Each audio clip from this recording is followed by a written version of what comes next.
So this channel also go.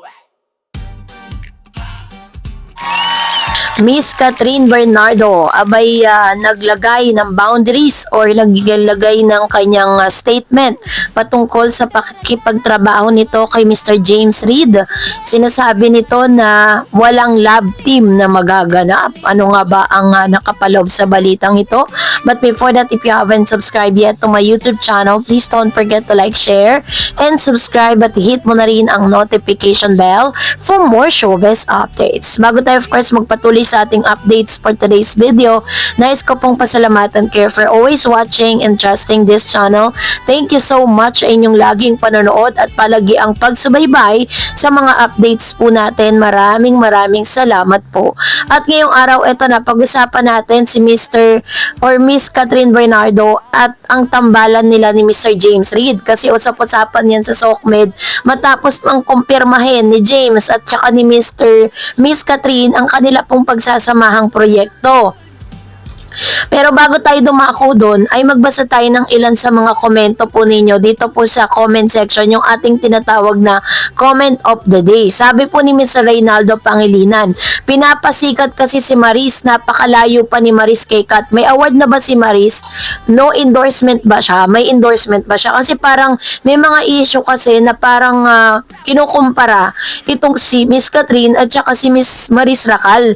Kung tutuusin naman talaga, napakalayo at milya ang layo. Ang layo po ng agwat at mga narating na ni Miss Catherine kung ikukumpara kay Miss Maris Racal. Although sasabihin natin na meron talagang maibubuga si Miss Maris pagdating po sa pag-arte. Pero kung pagbabatayan natin yung mga na-achieve ni Miss Catherine Bernardo, ay different po yun sa mga na-achieve na or dun po sa mga narating nitong si Maris. Kasi kung tutuusin, mas, di ba nga A-lister nga si Catherine, diba? At lahat naman po ng project na ginagawa niya, talagang yung talagang pumapaldo, talagang kumikita. Kaya masasabi mo talaga na marami talagang humahanga kay Catherine pagdating po sa kanyang craft na pag-arte. At ngayon dumako tayo dito sa isang interview nitong si Mr. James Reid na sinabi niya po sa kanyang interview kung gaano niya po talagang inaasahan at pinagpapasalamat na makatrabaho ang isang Catherine Bernardo. Panoorin natin to. England, excited na si James Reid na sumabak sa teleserye kung saan makakasama for the first time si Asian superstar Catherine Bernardo sa ilalim ng Dreamscape Entertainment. I'm very excited and very blessed. Grabe yung support and hasn't even started shooting yet. So, syempre kahit naman talaga sino masasabi mong you are so blessed na makasamang isang Catherine Bernardo, no? Ang dami pong gusto at nag-aspire na makasama ang isang Asia superstar. Tapos itong si James Reid na nanahimik for the longest time, biglang nabigyan siya ng proyekto. Ito pa. I'm very grateful. Thank you so much everyone supporting and I can't wait to work with Kat. Pag-amin ni James, noon pa man gusto na niya makatrabaho si Catherine. Actually, it's something that I've wanted to do for a while. So I'm very grateful I get to work with Catherine. She's extremely talented, so it should be great. 7 taon na ang lumipas mula ng huling teleserye ni James. Kaya't aminado siya na may halong pressure ang pagbabalik taping. It's very new again. I'm still getting used to it. There's always pressure, but pressure is good. It means people have high expectations. It means people expect a lot. It means everyone's very excited. Sino ba naman kasi talaga mag-aakala na magkakatotoo talaga, no? Ito pong mga ganitong dream project. Kasi ang dami na rin, bago Katyel pa lang, may mga Catrid na. Meron na pong humanga kay Catherine at kay Mr. James Reid. At marami pong na talagang nagre-request na pagtambalin sila sa isang proyekto. And this time, katulad po ni Miss Catherine at Mr. James Reid, hindi po nila inaakala na mangyayari ang lahat ng yan. Pero sa isang interview po, sinabi po ni Miss Catherine Bernardo na wala daw pong love team na magaganap with James Reid. According po dito, noong August 31, 2025, it was written by Miss Hannah Malorca ng Philippine Daily Inquirer.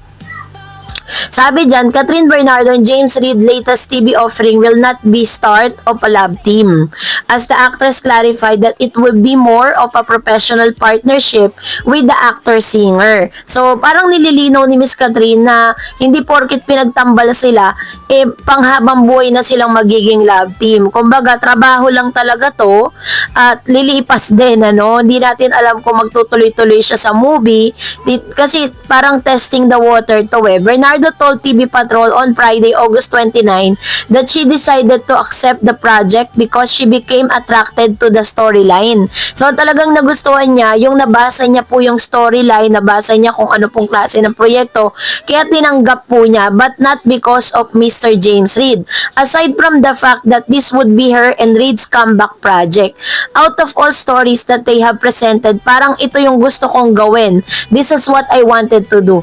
Kasi it's not just a love story, it's about friendship and family. And it's about women, she said. It's not a love team, more of partnership talaga because this is his comeback as well. This marks Reid teleseries comeback after 9 years. His last TV project was the 2016 drama Till I Met You, which starred his ex-girlfriend and ex-on-screen partner Dana Dean Lustre. The Dreamscape helm drama is also come back for Bernardo after Too Good to Be True in 2022 with her ex-boyfriend Daniel Padilla as her leading man. Since Bernardo and Reid came from different love teams, the actress said she and actor-singer has been or have been adjusting to each other. So sabi po nila, malaki po yung adjustment na ginagawa po nilang dalawa para talagang magkaroon talaga ng matibay na collaboration yung dalawang ito. She added that neither of them expected their partnership either. Si James, first time ko makausap for the long and nakilala, so nagkakapaan pa kami, but definitely very excited din siya. We'll start taping very soon, like next week, she said.